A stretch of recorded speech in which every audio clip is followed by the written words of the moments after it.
Izin memperkenalkan diri, nama saya Salsabila Jannah Firadasa Indah, STB ke-5098. Saya dari jurusan Ilmu Pemasyarakatan, Program Studi Teknik Pemasyarakatan kelas C.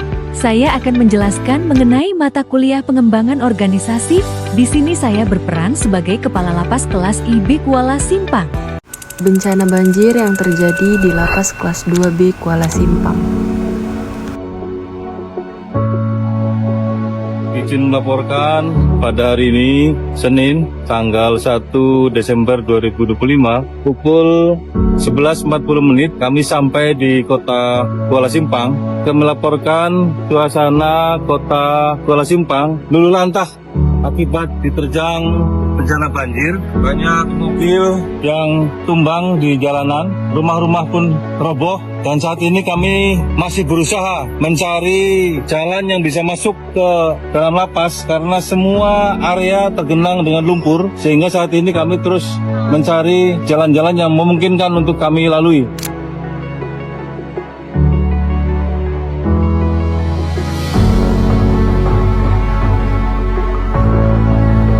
Izin melaporkan, saat ini di pukul 12.00 kami berada di sekitar belakang, tapi saat ini masih beberapa area yang cukup sulit untuk kita masuki karena banyak material-material yang berserakan dampak banjir, sehingga kami harus memilih jalan-jalan yang memungkinkan kita bisa sampai ke lokasi lapas kelas 2B Kuala Simpang.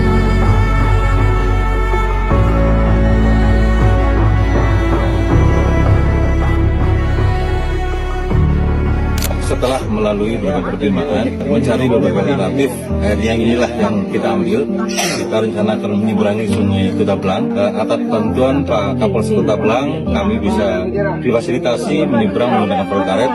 Kemudian nanti dari seberang sana, kita akan langsung menuju ke Lok Sumawe menggunakan kendaraan patroli yang juga difasilitasi oleh Kapolsek Kutabelang. Terima kasih Pak Kapolsek.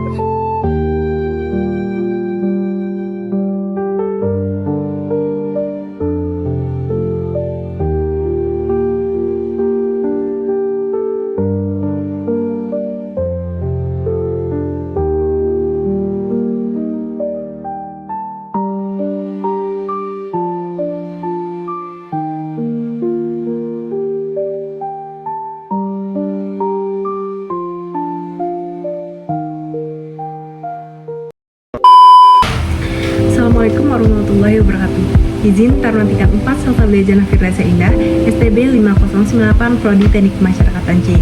Di sini saya akan menjelaskan mengenai isu pemasyarakatan, yaitu banjir di Lapas kelas 2B Kuala Simpang.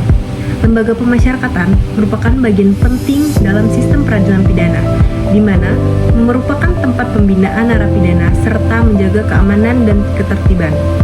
Namun, dalam praktiknya, lembaga pemasyarakatan juga menghadapi berbagai tantangan, seperti salah satunya adalah bencana alam. Bencana banjir dapat mengganggu operasional lapas, serta merusak fasilitas dan mengancam keselamatan narapidana dan petugas. Oleh karena itu, lembaga pemasyarakatan perlu memiliki sistem mitigasi bencana dan manajemen krisis yang baik. Salah satu kasus yang terjadi adalah banjir di Lapas kelas 2B Kuala Simpang yang menyebabkan ratusan narapidana harus dievakuasi akibat air yang merendam seluruh area lapas. Dan di sini saya berperan sebagai kasus banjir terjadi di wilayah Aceh Tamiang akibat hujan dengan intensitas yang tinggi yang menyebabkan air meluap serta merendam area lapas. Beberapa dampak banjir tersebut antara lain, lebih dari 400 narapidana mengalami dampak banjir, air mencapai hampir atap bangunan, kegiatan pembinaan narapidana terhenti sementara, fasilitas keamanan mengalami kerusakan, resiko gangguan keamanan meningkat. Banjir di Aceh tidak hanya merendam lapas saja, tetapi melainkan merendam sebagian wilayah Aceh. Sumber berita dari banjir di Lapas kelas 2B Kuala Simpang. Yang pertama adalah sumber dari Detikcom. Dan yang kedua ada sumber dari Antara News.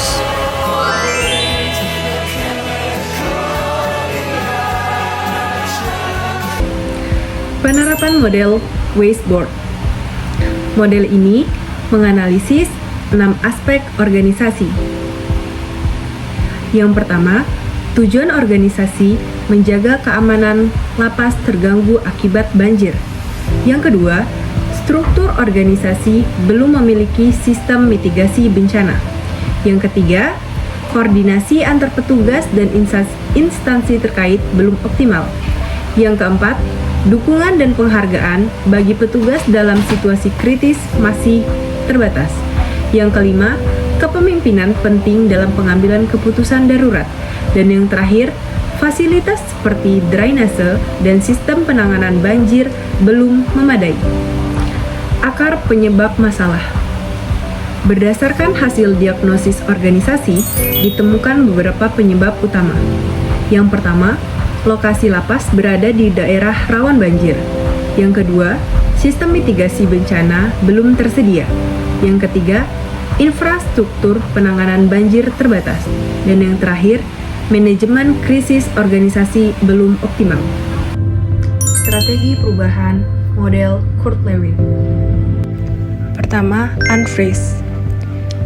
Evaluasi sistem keamanan lapas, meningkatkan kesadaran tentang mitigasi. Dan yang kedua, change.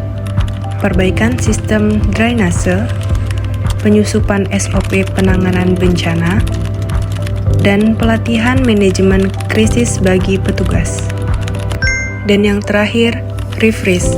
Menjadikan perubahan sebagai kebijakan permanen, monitoring dan evaluasi secara rutin.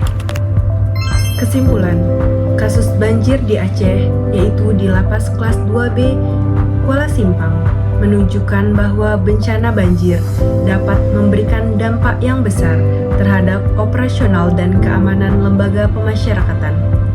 Melalui diagnosis organisasi menggunakan model Wasteboard, dapat diketahui bahwa permasalahan utama berkaitan dengan kelemahan infrastruktur, sistem mitigasi bencana, serta manajemen krisis.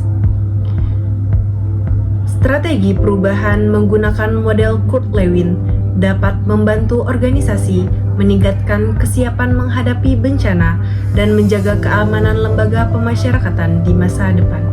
Today, I will explain an important internal issue that occurred in our institution, which is flooding inside the facility area. As the management, we are responsible for analyzing the problem and implementing effective solutions to maintain our standards. Correctional institutions are not only places to serve sentences, but also responsible for maintaining security, order, and humane treatment. When environmental problems like flooding occur, it becomes a serious issue because it can disrupt security, health, and daily activities. In this presentation, I will explain the background, the causes, the strategies implemented, and the expected outcomes of the solutions.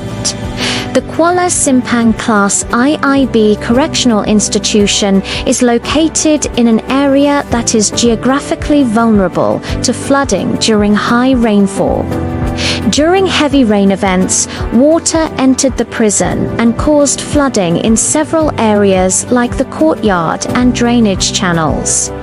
First, flooding disrupted daily activities of inmates and officers, including supervision, security patrols, and rehabilitation programs. Second, the flood created health risks because stagnant water can lead to sanitation problems and increase the risk of disease.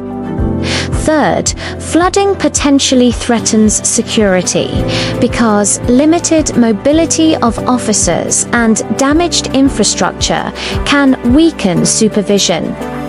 As the head of the institution, it is my responsibility to ensure this problem is analyzed properly and handled effectively. Based on field observation, we identified several main factors that caused the flooding problem. The first factor is poor drainage infrastructure. Channels were not functioning due to sediment buildup and limited capacity. The second factor is the topographical condition. The prison area is relatively low, making it easier for rainwater to accumulate.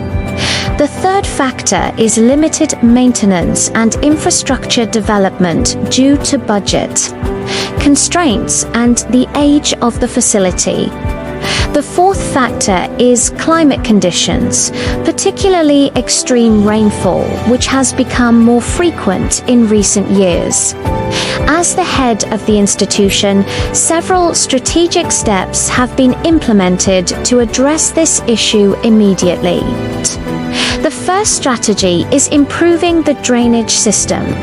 We conducted cleaning and widening of channels to increase flow capacity.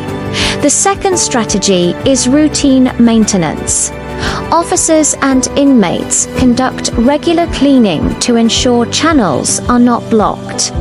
The third strategy is coordination with local government.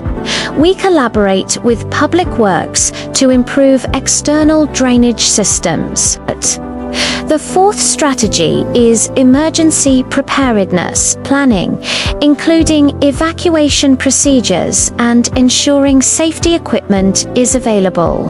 These steps are part of our commitment to maintaining institutional stability, safety, and operational continuity. With these strategies, the risk of flooding within the correctional institution can be significantly reduced. Environmental conditions will become cleaner and healthier, supporting the well-being of everyone inside. The operational activities of the institution can run more effectively without disruption, ensuring constant security.